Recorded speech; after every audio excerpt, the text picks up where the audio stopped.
Bonjour à tous et à toutes et bienvenue sur le Renard littéraire.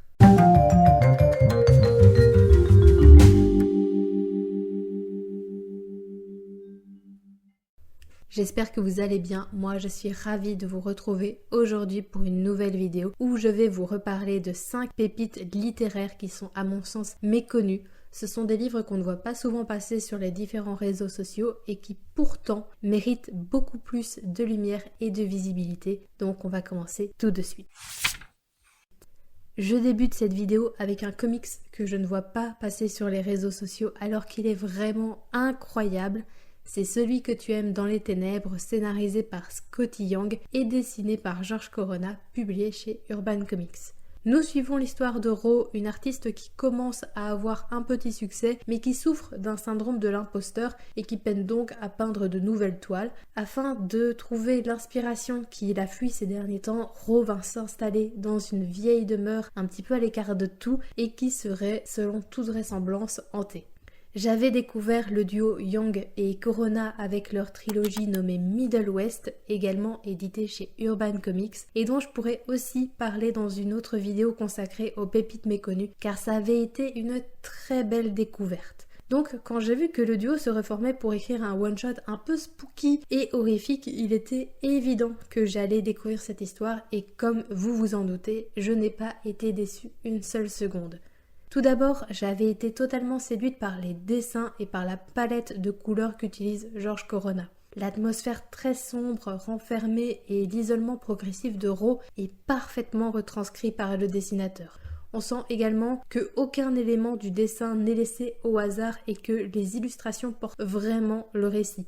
Et puis l'histoire m'avait complètement subjuguée. Je savais que Skottie Young était doué pour traiter de sujets plus délicats parce qu'il l'a démontré dans Middle West, mais contrairement à la précédente trilogie, je trouve que Celui que tu aimes dans les ténèbres a plusieurs niveaux de lecture qui s'entremêlent, s'imbriquent et chacun lira ce qu'il ou elle voudra. On peut voir une histoire d'horreur un peu terrifiante, très premier degré. On peut également y lire une fable sur les relations toxiques, la dépression ou encore la pression liée à la création artistique et ce qu'elle peut engendrer sur les individus. Peu importe le niveau de lecture, vous aurez une histoire aboutie et les thématiques seront très bien traitées. L'auteur se laisse assez de temps pour développer son sujet sans que ça impacte la narration et l'avancée de l'histoire. Le personnage de Ro est également très attachant, j'ai été touchée par ce personnage et j'ai été très empathique vis-à-vis de sa situation. Et évidemment, j'aurais voulu en avoir un peu plus parce que quand c'est excellent, on en redemande et je suis tellement admirative du travail de ce duo, de leur symbiose que j'aimerais qu'ils fassent encore plus d'œuvres ensemble. Quoi qu'il en soit, si vous cherchez un comics qui se déroule sur un seul et unique tome, je ne peux que vous conseiller Celui que tu aimes dans les ténèbres. Ensuite, j'avais envie de vous parler d'un roman de fantasy historique qui sort très clairement des sentiers battus et que j'avais adoré découvrir l'an passé.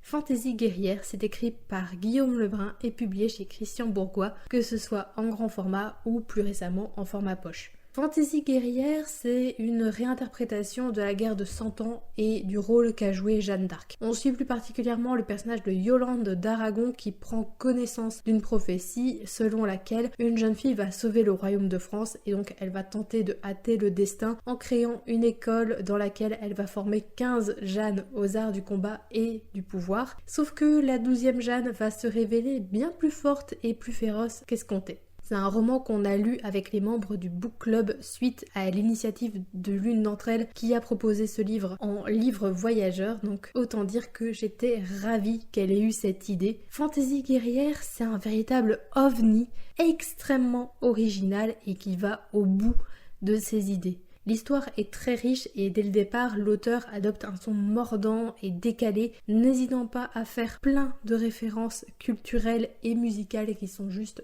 hilarantes et très bien placées dans le récit. J'ai aussi beaucoup aimé le fait que l'histoire avec un grand H soit accessible même aux novices. Étant belge, je n'ai pas étudié la guerre de 100 ans et mes connaissances sont plus que limitées sur cette période.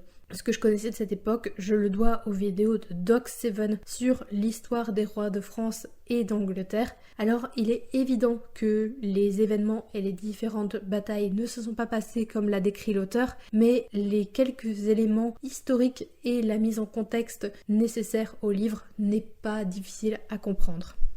J'avais également adoré les personnages qui sont par ailleurs essentiellement féminins. Elles sont toutes très piquantes, très décalées et vraiment bien campées. On est loin de la représentation habituelle des femmes de l'époque, c'est-à-dire passives, sauf pour de très rares exceptions. Mais pour moi, l'élément le plus impressionnant et qui fait toute l'originalité du texte, c'est la plume de l'auteur. Le récit est écrit en vieux français, ce qui est, je ne vais pas vous mentir, très déconcertant au départ, et puis on s'y fait. Enfin, je sais pas comment l'auteur a fait, mais tout devient très mélodieux, très fluide, et ce, une fois que l'adaptation s'est faite. J'en venais même presque à regretter de ne pas avoir du vieux français absolument partout. On a également quelques anglicismes et mots inventés qui parsèment le récit, comme les angliches, etc. Bref, on voit que rien n'est laissé au hasard et que l'auteur a effectué un véritable travail au niveau du style d'écriture et de la narration. C'est clairement un livre qui ne plaira pas à tout le monde, c'est déjanté, décalé et le ton est pleinement assumé. En plus, on a quand même quelques petites scènes un petit peu gore, mais je les ai pas trouvées forcément gratuites. Mais si vous voulez découvrir un primo-roman ambitieux et qui donne un bon coup de modernité à Jeanne d'Arc et à l'histoire de France, je ne peux que vous le conseiller. Je change radicalement de style puisque je vais vous parler d'un très court roman contemporain, Je mourrai pas gibier, écrit par Guillaume Guéraud et publié aux éditions du Rouergue dans leur collection Dos à dos noir. L'histoire se déroule dans un petit village perdu au milieu de nulle part et qui souffre de la précarité, de la pauvreté, et les habitants de cette ville ne sont pas les personnes les plus accueillantes du monde puisqu'elles sont racistes, xénophobes, etc. Et nous suivons pendant 75 pages le personnage de Martial qui ne se sent pas à sa place dans ce village et qui un jour va commettre un acte absolument atroce. Ce roman, je l'ai lu à la suite de l'épisode du podcast Mana et Plasma dont je vous parlais dans ma dernière vidéo et je vous la remets dans le petit i si vous souhaitez la visionner. Bref, Stéphane Servant, qui était l'invité de cet épisode, l'avait mentionné comme étant un roman très dur, très violent, le genre de texte destiné à la jeunesse que n'avaient pas peur de publier les éditions du Rouergue. Et je rappelle quand même que les éditions du Rouergue ont notamment publié un roman qui s'appelle Le faire ou mourir, qui parle de la violence et des discriminations qu'on peut subir en faisant partie de la communauté LGBT et qui est l'antithèse parfaite de ce qu'on peut voir dans certaines sorties contemporaines comme Heartstopper. Effectivement, c'était brutal, c'était d'une violence inouïe, l'ambiance était très pesante, très lourde, car comme le personnage principal, on ne se sent pas à l'aise dans ce village très étriqué, dans cette atmosphère violente où règne la loi du plus fort. Ce sentiment, il est amplifié à cause de la longueur du texte et du fait qu'on n'arrive pas à le lâcher. C'est 75 pages qu'on lit d'une traite et on en ressort aussi lessivé et épuisé que s'il faisait 200 ou 300 pages de plus. En très peu de pages, l'auteur parvient à parler de la précarité, de la haine de l'autre, de la masculinité toxique, de la violence comme seule réponse à la violence, bref, de beaucoup de sujets. C'est un roman à lire et à découvrir de toute urgence.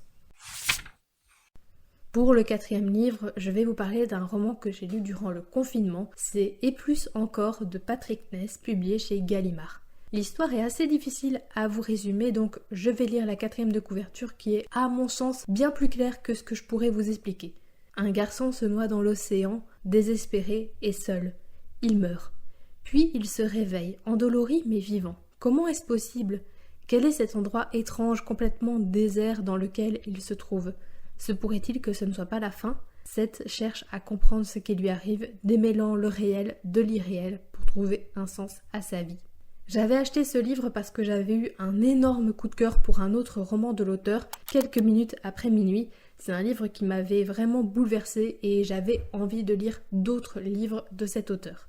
L'expérience de lecture avec Et plus encore n'a pas été la même que pour quelques minutes après minuit parce que le livre aborde le sujet de la mort et du deuil sous un prisme différent, mais il n'en reste pas moins que Et plus encore est très clairement sous-coté et que d'une façon générale, la bibliographie de Patrick Ness n'est pas assez présente sur Booktube et les autres réseaux littéraires à mon sens. Et plus encore, c'est un roman très intéressant qui parle du deuil, de la mort, d'identité, mais également de tout ce qu'on peut mettre en place pour essayer d'éviter l'inévitable. À chaque fois que l'auteur aborde ces sujets, il a toujours les mots qu'il faut, une grande sensibilité et une absence de jugement et de remarques moralisatrices qui fait du bien. En plus, l'histoire se déroule dans un contexte légèrement fantastique qui est très bien maîtrisé. On sent que l'univers a été bien pensé, mais on évite de nous déverser des tonnes et des tonnes d'explications sur le world building ou encore l'avancée de la technologie, ce qui est assez logique parce que l'histoire est davantage centrée sur les personnages et leur évolution que l'univers en lui-même.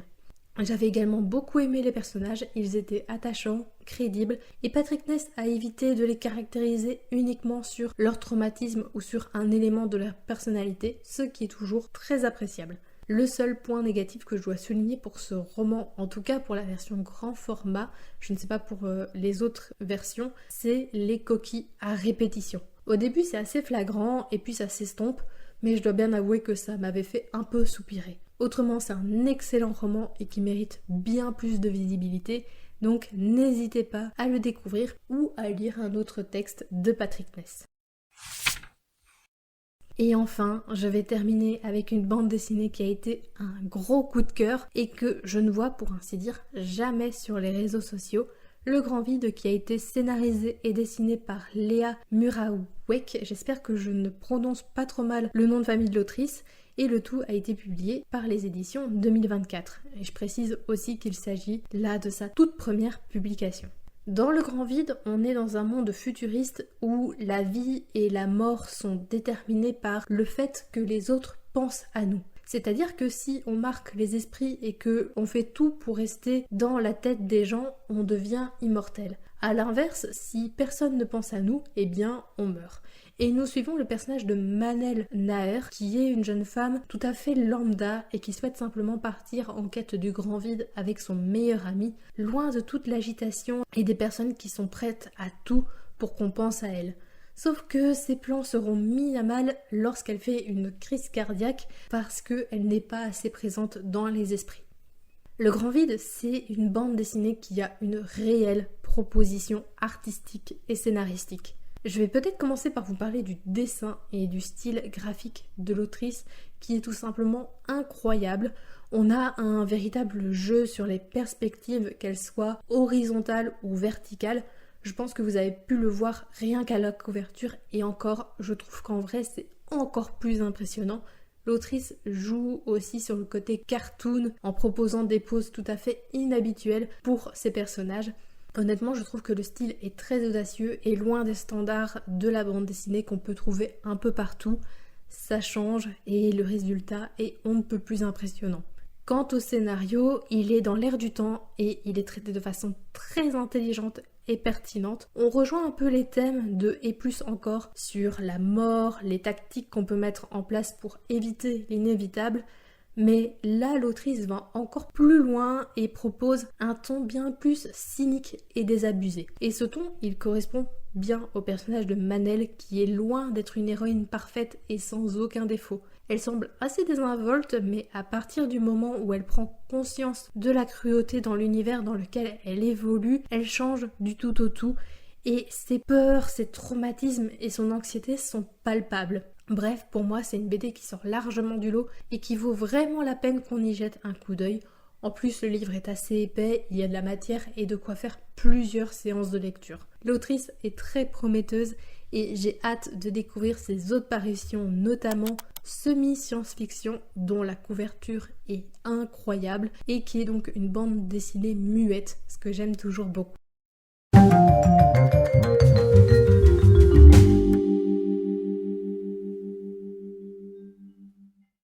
Cette vidéo est désormais terminée et j'espère qu'elle vous a plu.